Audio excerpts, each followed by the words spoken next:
Hello, everyone. I'm Danielle, dietitian for Imago Nutrition. I have a great question for you. This is a question from Marcia in Minnesota, and she says, how can you curb sugar cravings? How can you curb sugar cravings? So this is a really great question. Thank you, Marcia. And if you'd like to submit a question, please visit our website, Imago Nutrition, IMAGO Nutrition. And you can also check out some free resources while you're there. So anyway, we're going to get into this, but just because it says sugar cravings, don't stop listening if you're more of a savory type of person. So some people, prefer sweet foods, and some people prefer more of the savory or crunchy foods. So this episode can help, whether you're more of a sweet person or a savory person. So keep listening. If you think about it, both of those types of foods, the sweet or the savory and crunchy foods, they are carbohydrates. Carbohydrates are energy-based foods. They don't help us feel full. So we want to think about a few things while we address this question. So sweet cravings might be, dessert, and savory cravings might be chips or crackers, popcorn, pretzels, what have you. So our body knows that carbohydrates are your energy foods. That's why a lot of people tend towards these foods or snacks when they're tired in late afternoon or evening. So your body wants energy. You reach for those carbohydrate foods. So carbs are not bad. We do need carbohydrates for a lot of different purposes. They provide fiber, vitamins, and minerals, and of course, energy. So the first thing you want to think about is when you are having these cravings is, am I hungry? So this is a really important question. Am I hungry or am I stressed? Am I tired or am I hungry? Am I bored or am I hungry? Or do I just want a particular food? Okay, so always asking yourself the question, am I hungry? Do I have any physical signs that I'm hungry, like growling stomach or lightheaded or, those hunger cues? So if you're tired or stressed or bored or lonely or just want a particular food, this is more, a time not to eat, right? Because those things do need to be addressed. If you're stressed, we need to first identify the trigger and then figure out what can help with that. So if you're stressed, maybe you could go for a walk or call a friend or listen to music, take a shower, whatever it is that you think might help decrease your stress. If you're bored, find an activity. I know there's always plenty of chores. Go for a walk, call a friend. You kind of want to build your plan. So if you find, I'm always craving these things when I'm really stressed at work or at night when I'm actually tired or when I just want a particular food. So all of those things are, cravings in general would fall more into like mind hunger. So most often when we're having a craving and you typically can identify one of those triggers, whether it's stress or bored, tired. If that is the case, we're having mind hunger. Cravings are kind of like mind hunger. Mind hunger doesn't have any like satiety cues. You don't feel full all the time. So that's why we can eat maybe too much of these foods that we crave. So, if you have the food that you're craving, make sure you're not having it in front of a TV or a screen, because then you're really increasing the chance of eating too much of it because you're not paying attention. So the thing you want to think about is addressing the real issue. So first, asking yourself the question, am I hungry? Second, addressing the real issue. and finding, kind of a list of activities that can address that real issue. And if those things aren't working, we want to think about, there is true, sugar does, make the brain happy.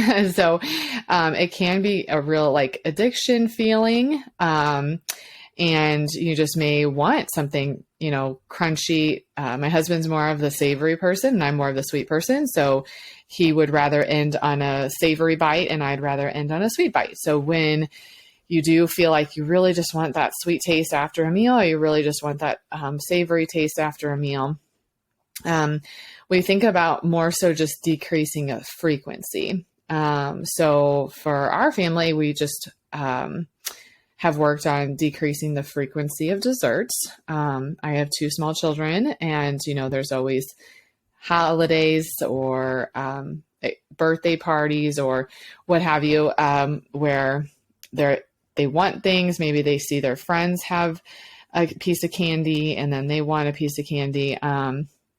So kind of just having a good accountability within the family to decrease the frequency.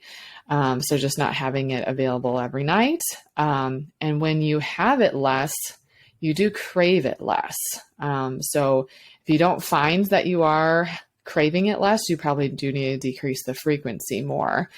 So if you feel like you have something sweet every day, knock it down to 4 days a week or 3 days a week. And go from there and see when you get to the point where you're craving it less, you're still enjoying it occasionally, but not having that, I really need this, type of craving. And like I said, some accountability in this is really helpful. My kids were a great accountability for myself because if I have the sweets around all the time, then how can I tell my children not to have any sweets all the time? So yeah, having some type of accountability within this. Maybe you only buy, chips or crackers, once a week, or have small portions of those things that you typically crave, so that they only last a couple days in the week, or 3 days a week, or whatever it might be. The second way to help with this would be to find the nutrient-dense alternative. So nutrient-dense means just there's something else in that food besides calories and sugar and salt. So that helps you feel more satisfied. So for a sweet person, this could be fruit. So fruit's going to have fiber to help us feel more full or more satisfied, or it could be yogurt. Yogurt is typically fruit flavored or sweetened. And yogurt has protein, probiotics, calcium, and the protein is going to help us feel full. So, and then if you're more of the savory person, maybe you're craving the chips or the crackers, we could do roasted chickpeas or roasted beans.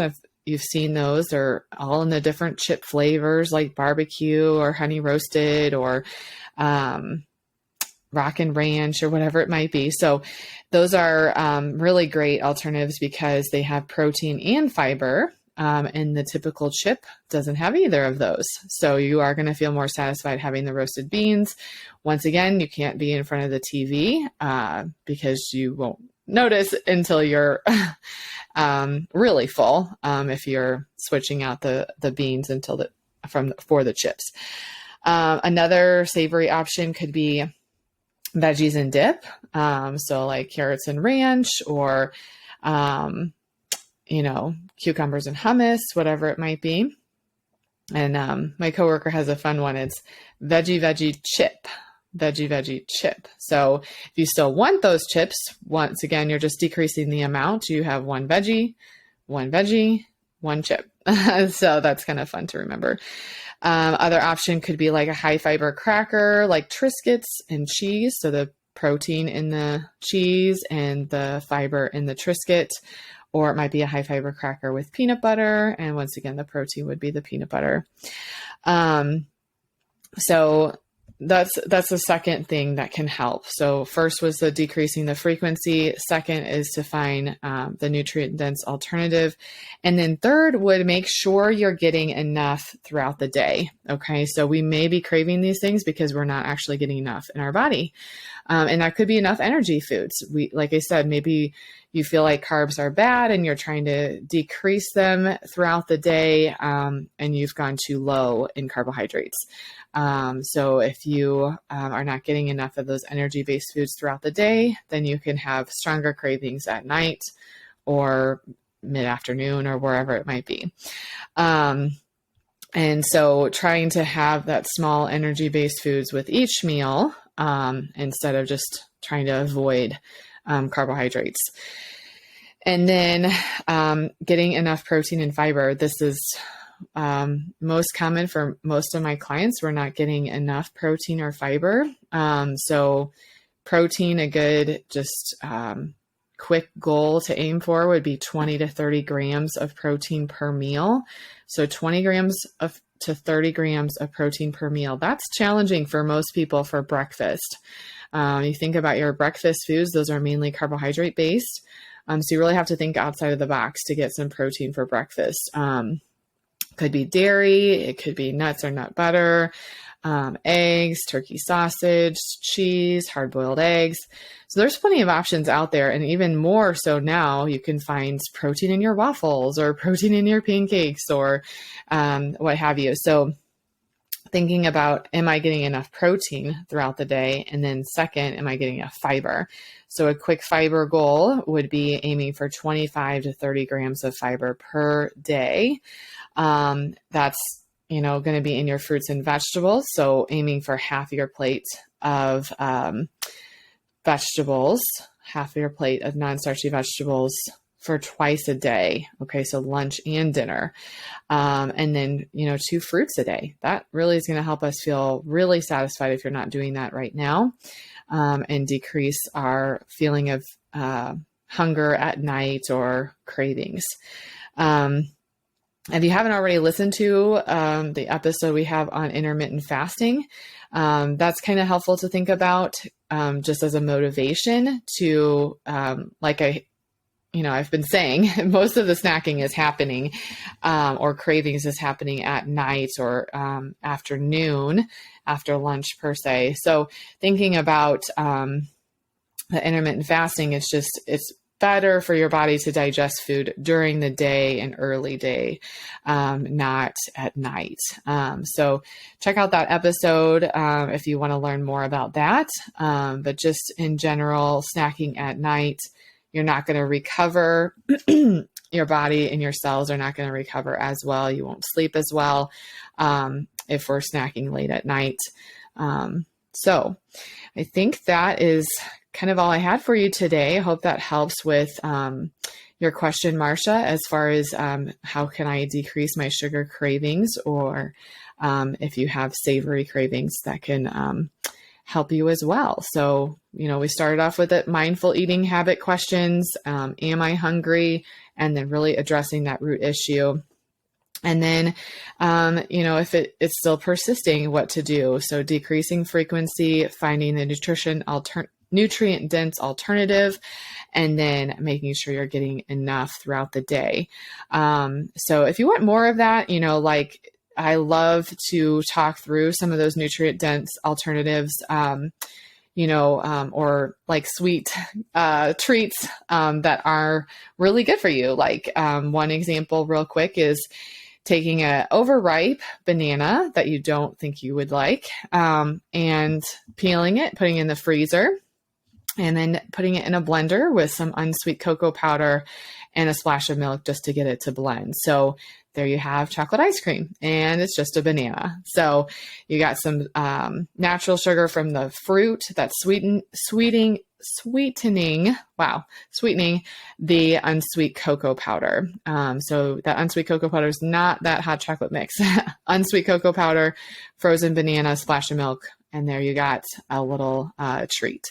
So if you want more ideas of those, or how to decrease frequency, want some accountability with that, we'd love to help you with that as well.